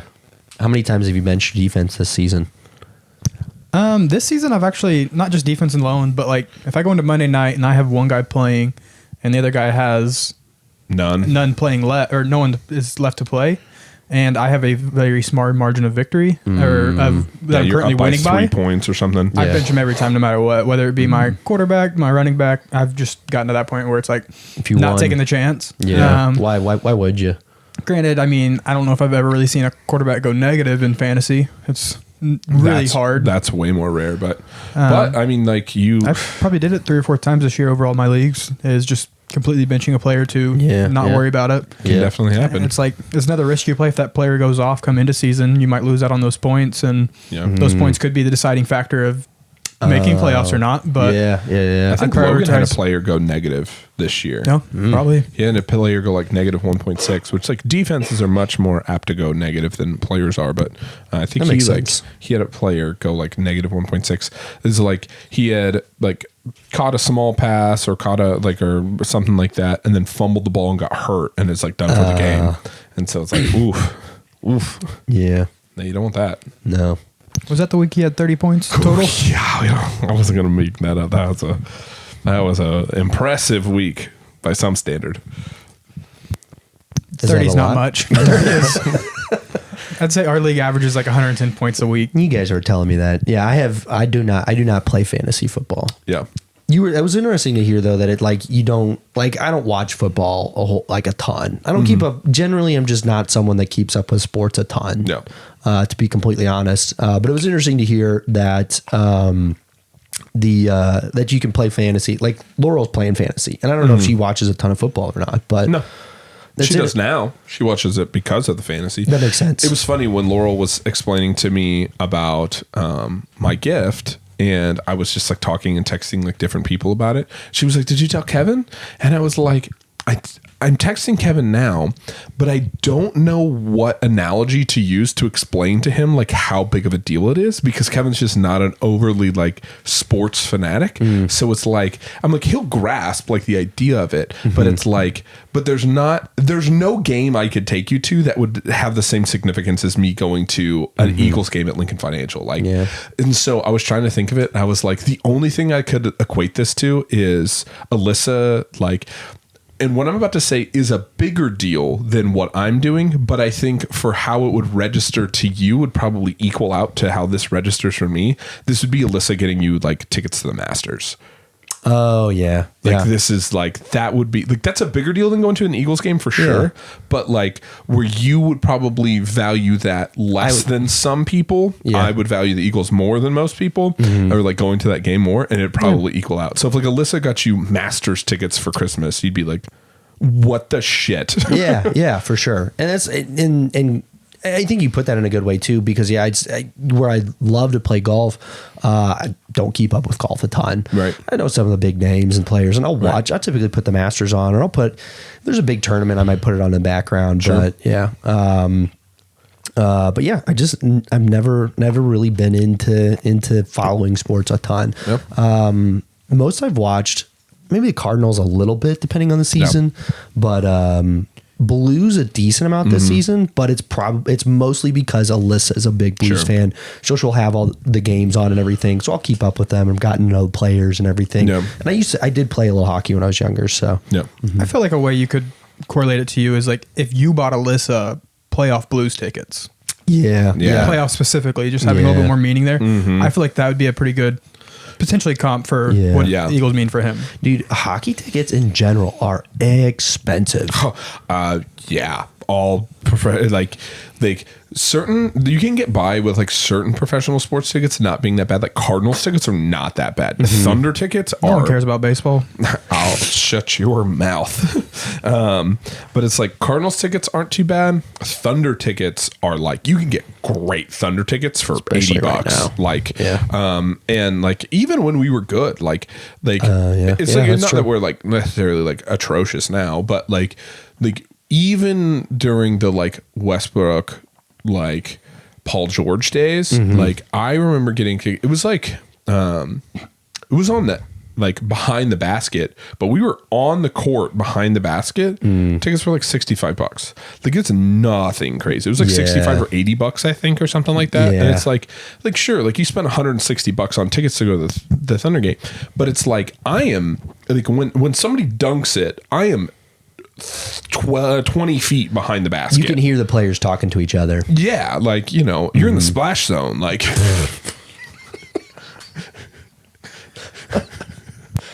Get a little sweat in your mouth. That's right. Come on, Daddy. Yeah, we're going to see the Blues versus Blackhawks when we're home for Christmas. We're going home afterwards. Very cool. And there's a rivalry there. It's around the holidays, but it was like the cheapest tickets. And then again, regular season, not playoffs. The cheapest tickets we could find were like $100+ Yeah. Crazy. Well, that's the thing too with like, this is one of the reasons why I've never been to an NFL game is there is only a handful of NFL games and even less than that, a handful of home NFL games. So it's like, if you, especially like to like Dallas being the closest place for us is it's like Dallas tickets are always super expensive. And then Kansas City tickets used to not be too bad, but now the Chiefs are really good. So those tickets are really expensive also. Yeah. So it's like, how many home Chiefs games are there a year? Like literally, I think there's like 8 or 9. Yeah. 8 or 9. And so it's like there are 8 or 9 opportunities for the city of Kansas City to be able to cheer the Chiefs on at Arrowhead. Yeah. And it's like, so like how many Blues games are there at, right. at, what do they play now? What is it? I think they changed. Doesn't matter. But like It's not Scott Trade anymore. It might be, it might not be.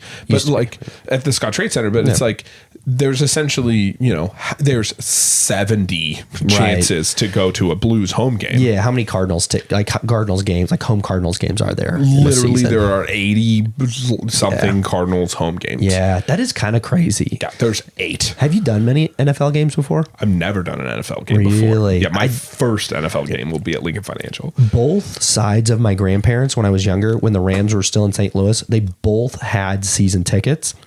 And I got to go twice. I think I got to watch, it might have been the Cardinals both times. And it was when Kurt Warner was playing for the Cardinals. Oh, nice. So that was really cool to kind of see, like, he came, I can specifically remember one time where he like came out, like, they put him in for whatever reason. There was like a standing ovation for him and everything. But it was a lot of fun. Yeah. Is Philadelphia, is it indoor or outdoor? Outdoor. Oh. New Year's Day in Philadelphia. Yeah, that's why she needs You that. gotta be a fan to be out there, Daddy. I kind of like that, though. Me too. I was telling her, I was talking to James about it, and I was talking to her because she was like, hopefully it's not too bad. I'm like, I hope it fucking pours snow on us. Like, I hope. Snow would be cool. Rain would kind of suck, I feel like, but snow would be kind of dope. Oh, snow would be so cool. Like, obviously not enough to cancel the game, but like, if it just got like we got like, especially during the game, it started snowing or something like that. It'd be super cool. But like, I have no problem with it being like, well, and that's the thing is like, I've got all the stuff to be prepared for the cold. Right. And it's like, we can get her some different things and stuff. And so we will be. Put those long johns on? That's what I'm saying, Daddy. Get a little base layer and a little, Dude, that base layer you'd be good for hours. Dude, it's good, man. We'll do, that kind of stuff and just the stuff to stay warm. But it's yeah, man. I have no qualms with it being like a cold game because like there's also like an aspect of like if you're at that game, like there's a real fan, like as part of the experience, man. For sure. If you're gonna do it. The Rams played at the Edward Jones Dome. I don't know if it's still called that or not. I don't even know what they're using that for these days. Randomness, but monster trucks. Probably, you're right. Tony Hawk's Boom Boom Huck Jam. Dude, I saw a picture of Tony Hawk with a cane the other day. Uh-oh. And it made me feel old. Yeah, you are old. Yeah. Yeah, you're older than I am. No, I'm not. Yeah, no, you've been aging faster. Oh, you mean I'm more mature than you? Yeah. Real quick, I looked up Tony Hawk's Boom Boom Huck Jam. I guess it's now the Dome at America Center. It's not Edward Jones Dome anymore. Oh. The first picture is a picture of monster trucks. Yes! That's so great. followed by sprint car races, some kind of gymnastics thing, and it's just used for a ton of different things. Boom But Boom Huck Jam. there is at least 4 different pictures here of monster trucks. That's So, legit. That's hilarious. I hear next year Dave Mira's BMX experience is coming. So Probably, dude. Yeah. They stopping on that tour. it's a VR thing. I'm making all of this up. I know, but I'm just. I know you were making. Alicia, Dave Mira's BMX experience. Get tickets. Just text my phone. But yeah, no, Edward Jones was all inside, so it was kind of a weird experience. Like huge, obviously huge stadium, but all indoors. So it was, Yeah, it no didn't matter matter. what it was outside, you felt great inside, and just kind of weird. It's nice. It's but- really interesting what teams like have domes and teams that don't have domes. You know what I mean? Because like Minnesota's got a dome and they've got a roof, and their last roof collapsed, which is crazy. Like it snowed so much. But then like Buffalo is like open. Green Bay is open. Like there's a bunch places of that you would expect because of the weather. Yeah, you'd think, and they're like, nah, screw it. Yeah. Oof. I think which ones have those retractable ones? A number of them do. I'm not sure off the top of my head, but I know a number of them do. I think that's actually more common when it's like places that are super hot, like Phoenix and stuff, where they have like a retractable roof. I think If it's nice out, I was about to say, I didn't know if they had the retractable roof, but I know their field can literally move outside of the stadium. yeah, Oh, to grow the grass. Yeah. right. I don't know if they still do that or right. not, Yeah. but I know I watched like a Build It Bigger episode or whatever. Yeah, and it that's was based off wild. of how Something on they the just Discovery roll it Channel. outside and let it grow, and then they roll it back in. How many fields are real grass? The majority anymore. Turf hurts a lot of people. That's been a big conversation, especially this year. Turf will a lot of torn ACLs and stuff. A lot of like non-contact injuries will happen on turf. You get caught in turf a lot more than you do in grass because grass has give to it. Like Yeah. like The dirt dirt, literally has give to it where Yeah. like turf doesn't, and so if you dig in just the wrong angle, it'll grip you. Yeah. This happens quite a bit. A lot of the players like really push for it. Happens in like soccer too. Like the men's national, like U.S. men's national team will not play on turf. Like they do not play on turf. It's like they only play on real grass or like synthetic or some kind of mix or whatever. Yeah. But yeah, no, it's like it's becoming a lot of teams are like a lot of places are getting a lot of complaints, even if they still have turf. Can you grow grass if it's a dome? I mean, obviously, if it's you pull the I'm sure you can. Yeah. I'm sure there's ways to do it. yeah, You Probably need a big greenhouse, lights or whatever. Interesting. Mostly grass. Yeah, it's a big thing. But yeah, it's crazy, man. Think how crazy manicured that grass has to be. It's like perfect. How much repair work has to happen every week? I'm sure they have Well, I guess maybe every other week, but- teams and teams of people on it. Yeah, yeah, Like, I know what it's like taking care of a backyard. dude, for real. Like, You got that was one of your big things as you came of age. yeah, As dude, it's fun, man. you I feel like you picked up all the standard ones at 30. I know like when I live in a house that's got like we own a house, like when Laurel and I buy a house and I have like my own backyard and stuff. Oh, I am prepped. I'm ready. I know all the things that I will be. That grass will be chef's kiss. I'll have a smoker going. Yeah, dude. Yeah, lawn care, barbecue, whiskey, and bow hunting. Hammocks. Is that one of those? The works. Yeah, I think you picked up the four corners of The four pillars. the 4 pillars of 30 years old as a male. That's right. All right, you want to open up this Angel's Envy? Yeah, let's do it. A There's little like dessert. old meme where it's just like it's like when you turn 30, you either get like really into World War II documentaries or smoking meat.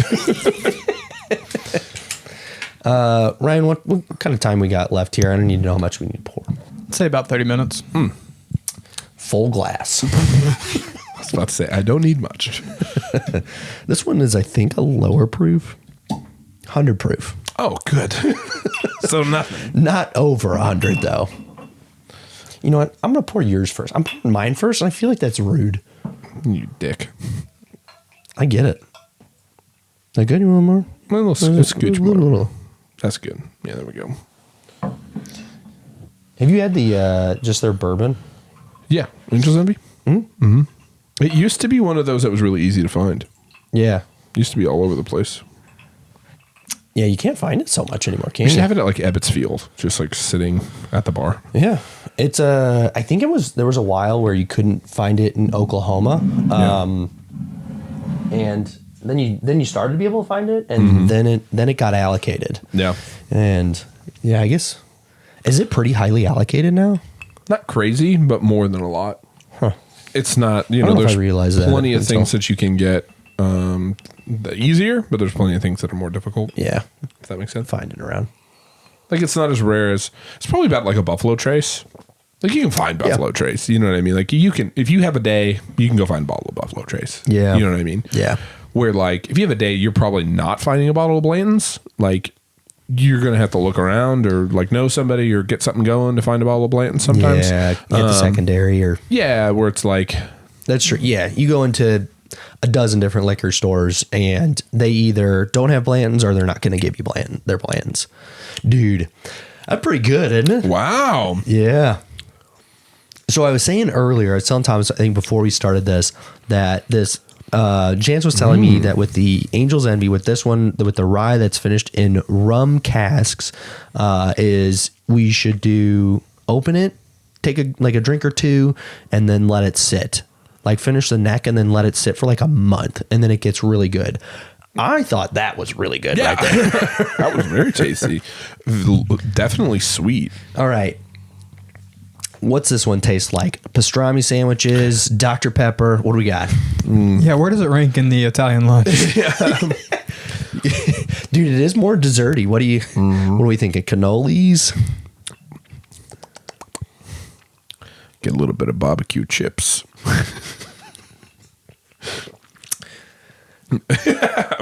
Let me actually get one.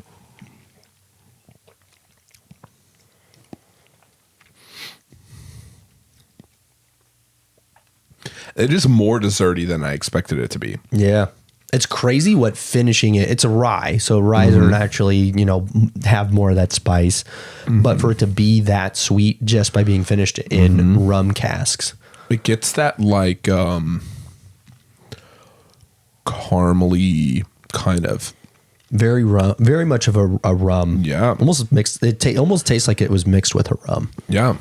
I guess to some extent it was. Yeah, that's true. Yeah, but probably quite a bit more than you think. So much soaks into that barrel. So much more soaks into that barrel than you think. Remember those old Jim Beam commercials? Like, that's the devil's cut. I just thought about it. Did they still make that? Probably. Like Jim Beam's devil cut. What you're telling me? You have the soaked oak barrels, like with the whiskey that's left over. Like that's what I want. I heard that they just ring out the them barrel. Yeah, I want the devil's good. You take the boards off, wring them out like a sponge. Yeah, that's right. Well, I remember that commercial with Mila Kunis that she was like, a certain percentage of the whiskey evaporates. That's the angel's cut. We call that the angel's tax. yeah. That's What the angels take home. Yeah. And it's like, but the rest soaked into the barrel, that's the devil's cut. Dude, what great marketing. I bet. You know what? I may have bought a bottle. For sure. All it was I bet it was not any different. Great. Yeah. Yeah. It's just regular Jim Beam with like a different label on it. These are the barrels we accidentally left sitting in the warehouse a little too long. Like, yeah, these were the barrels we couldn't use again, so we just threw them through a wood chipper with the collector tray at the bottom. Dude, how many times do you think that happens where you like, because obviously when you age a whiskey, like, dude, whiskey is such a crazy thing that you're having to create a product roughly 10 years out from when you're going to sell sell 4. it. What's up? It's like a minimum of 4. Yeah, a minimum of 4. A short time is 4 years. We do supplements, and that is like an 8 to 16 week lead time. And Yeah. that's a lot to get your own custom made formulas. But whiskeys, dude, I just can't imagine. Like some of those that are like 20 plus years, like anticipating how many people are going to want it. So my thoughts is I feel like a lot probably get repurposed. And I'm wondering, like, I'm sure they probably don't communicate or market that a whole lot. Yeah. But I feel like that probably has to happen a lot. How many 20-year whiskeys ended up being 10-year whiskeys because they were running out of money? True. Opposite way. Yeah. You know what I mean? Where it was like, oh, we're going to age this for 20 years. And it's like, the hell we are. We're broke, guys. Yeah. So we need to pull this now. Dude, I think, I know, what was it like? Weller did that with like Pappy or something. I think that was partially marketing, but it was like the bottles that or the barrels that don't quite make it to Pappy get turned into Weller or something like that. So that was at least the word on the street. Yeah. Yeah. I Well, wonder that if was that's like, true. well, that's probably like, you know what probably happened with something like Devil's Cut is they're probably like, all right, you know, we normally age ours for 4. We're going to age this one for 6. How does it turn out? And they were like, we're going to age this for 8. And they checked it at 6 years and they were like, this tastes like shit. We're going to have to pull this and remarket it as something else. We'll call it the Devil's Cut. Yeah. And it'll be spicier and people will think they're tough. And real ethanol. Yeah. Right. Devil's Cut. The Devil's Cut. What a great name for. Okay, I have not tried it, so I don't know. But what a great name if you accidentally ended up with a terrible whiskey. Oh, 1,000%. You're like, give me some of the tough stuff. I want that Devil's Cut. I mean, know your audience. You know what I mean? That's true. Yeah, that is true. No, I know they did a. I really like that one. That one is very good. Very sweet for a rye. I was looking at Jance had like a rum or two. Like he'll have some scotches, some rums, some tequilas when he does those sales.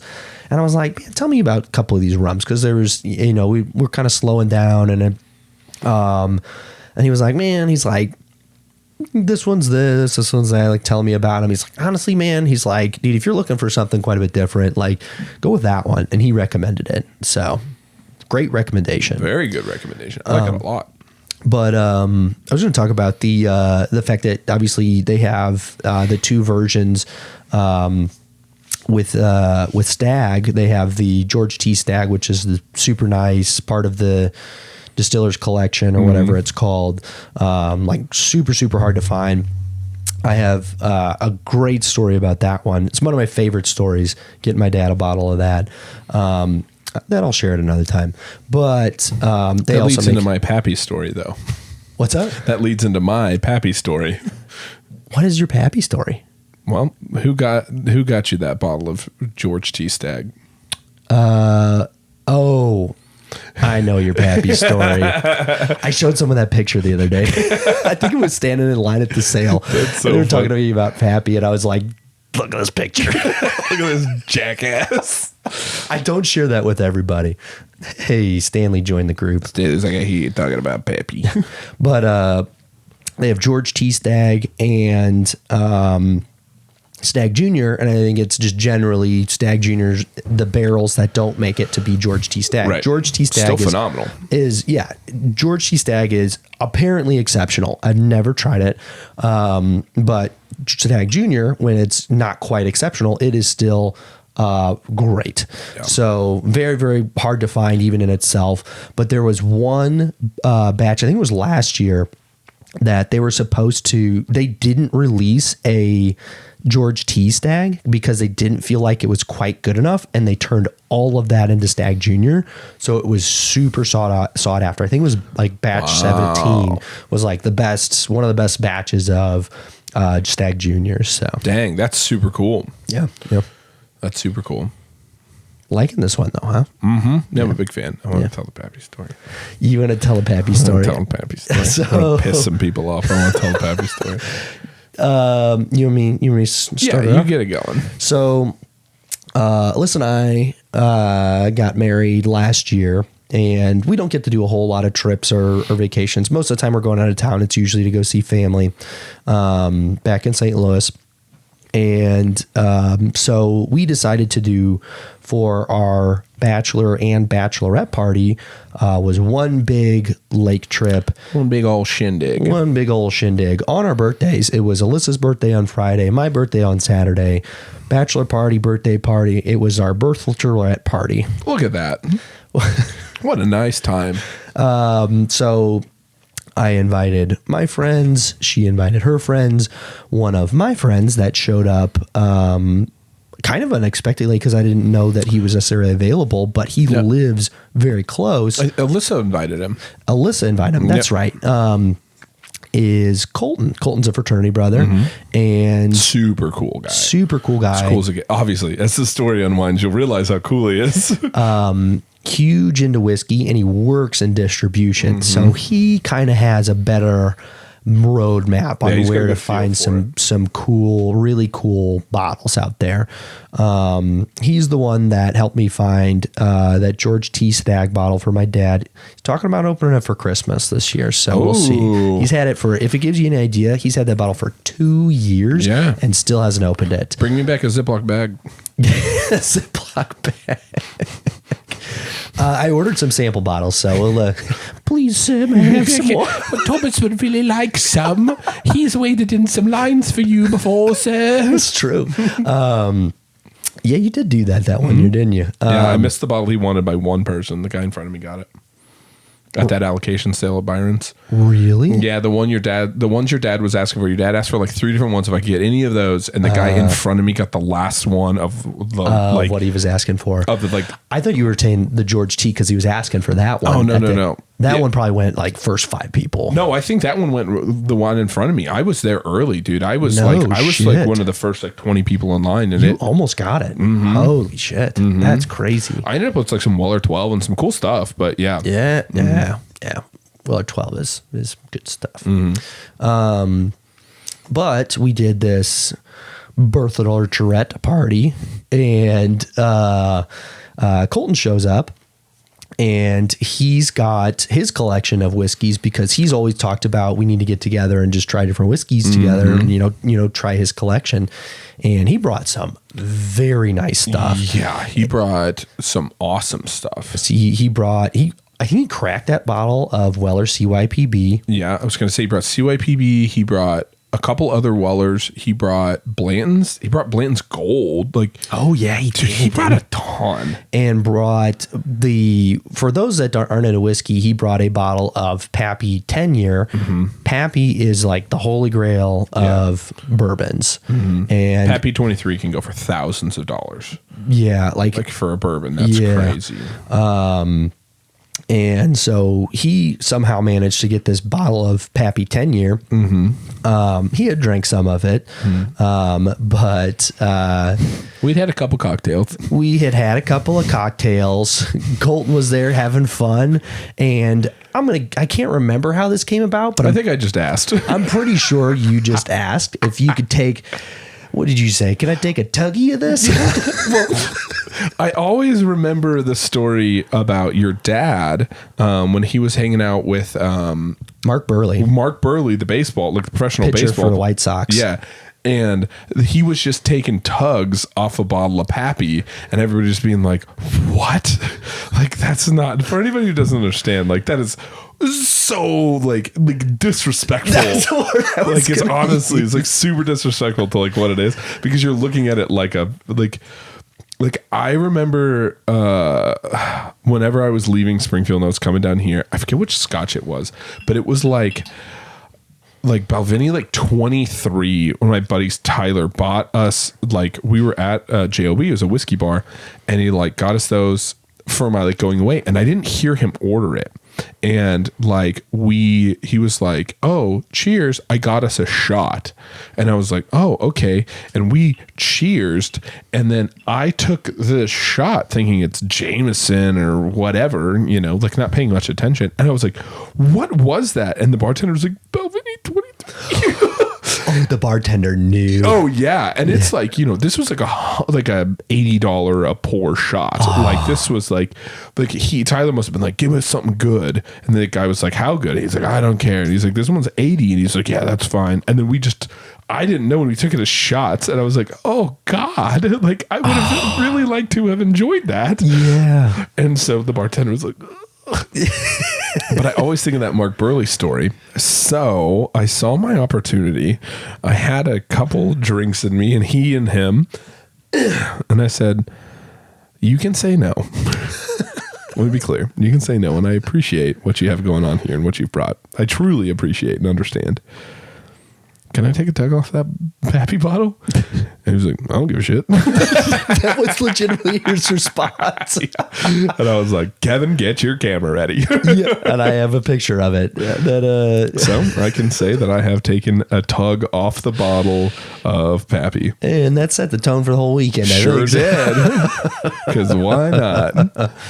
Yeah, that is that's the only time that I've gotten to try Pappy. Well, that's the thing, man. Like that was kind of the point. Is like, Yeah. you know, how many times in my life am I going to have the opportunity to How do many that? people can say they've tried Pappy? A good amount. Like Yeah. everybody gets a chance to. Well, Colton's the only guy I know who owns a bottle who would let me do that. True. Like True. I'm going to have to own my own before I can do that. Yeah, you're not getting a second shot to do I that. would like to apologize to all the other whiskey connoisseurs out there who are like, Thomas, you jackass. There's a reason. Like I'll share that with people that are like kind of into whiskey, but not with people that are really into whiskey. Yeah, oh man, like what was it? I remember at JOB, I would talk to Danny, the owner there, and he'd be like, "There's this one dude," and he's like, "It breaks my heart, but like he pays for it, so whatever." Who would come and get a Pappy and Diet? Oh my gosh. Yeah, a Pappy's and Diet Coke. Dude, there's like ongoing jokes where people like have like a can of Coke Right, and next like a to bottle it. next to a Pappy. Yeah, I made the joke of Diet Mountain Dew in one of these. Yeah, Like, yeah. Goodness. yeah, and it's like he comes in like somewhat regularly, and he's like, I'm moving through the bottle, and so like I can whatever, you know. But he's like, yeah, you get a Pappy and Diet. Could you imagine like just saying that sentence out loud? Just say it with me, Kevin. Say, can I get a Pappy and Diet? Can I get a Pappy and I can't do it. it's like an ongoing joke to do like put a can of Coke next to a bottle of Pappy. It's completely a joke, and there's still people that get upset about it. Right. Like that is heinous, and there's only like the other thing that falls just slightly underneath that is taking a tug off the bottle. I feel like okay, like less heinous. Yes. I Slightly. feel like, you still get to try it. Not even any ice or water, right. nothing. And I didn't take much. I just took a little sip, you know, I didn't want to drink like I could have been just like obviously I wouldn't do this, but could you imagine just someone just like chugging it? What is it like? There's like there was like an old video or something like that where it's like this girl and this guy, and like he buys them like two like Pappy 23 like, you know, like neats, and she like takes a shot, and he's like, that was Pappy 23. She's like, that was terrible.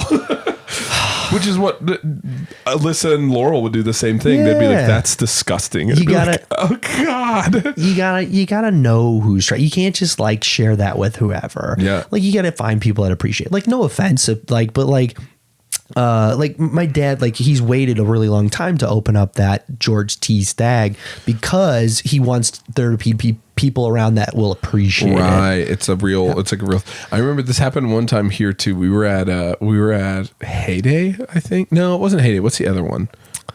Main event. We were at Main Event. It was an old like work thing. And one of my coworkers I was really close with, her brother showed up. He's a super cool guy. And it was like, her husband, her brother showed up, and we were all just kind of like drinking and having a good time. And there was like a couple of us and another guy there, like appreciated whiskey, knew like quite a bit, like not a ton, but he knew a decent amount. And her brother like comes with like shots, and we both take shots, and we're like, and I like, as soon as I hit my lips, like as soon as like I had the whole mouthful, I was like, that's Scotch. Like that is for sure Scotch. Like obviously, I mean, you could pick a Scotch from a bourbon. Right. They're super different. Right. But I'm like, what was that? And he was like, oh, I think you like Macallan 12. And I was like, Macallan? I was like, why? Why did you just get us a shot of that? No warning. But it's just, he just didn't know any different. He was nice and wanted to get us a nice shot or whatever. But it was like, oh man, like that is a weird thing. Once you really get into it, like never will I ever go to a bar and say, give me a shot of some really good whiskey. No, like, but that's a good but you would say the same. You would say that about tequila. It's like, I take a shot of good tequila. Like, yeah whatever. Yeah. Except for when we go out, we sip good tequila. And whenever I go up to the bar and I order tequila shots for us, or like any of my friends, they go like, oh, what kind of tequila do you have? And I'm like, what's the thing you have below well? And they're like, oh, you want our worst tequila? And I'm like, yep. And can I have it warm with no dressing? Because screw you. I had no idea. I do that a frequent amount, and it's really funny. Yeah. I do it with you, so like whatever. That's true. That's fair. Yeah. I had no idea you did it's that. It's just grain alcohol with a little lime juice in it, essentially. Grain alcohol. I bet it's 20% agave. Yeah. Mm-hmm. If we're lucky. Yeah, this bottle's never been in Mexico.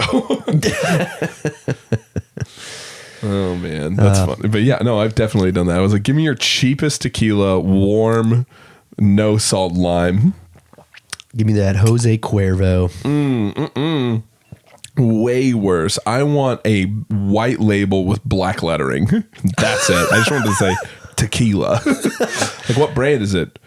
Tequila. That kind of stuff. You go with just agave spirit. Mm-hmm. Oof. Yummy. There's some good agave spirits. Yeah, but like literally there's ones that are like barely labeled, and it's like, okay. Tequila in quotations. Oh, that's funny. Yeah. That's funny. Ryan, what are we at on time? We about 2 hours? Yeah, coming right up on it. About 5 minutes from. So. Oh, okay. Oh gosh, I don't have enough to talk about for 5 minutes. Tell you what, I don't either. Okay, bye. Just kidding. I was gonna wait to see if that was a joke or not. Suck.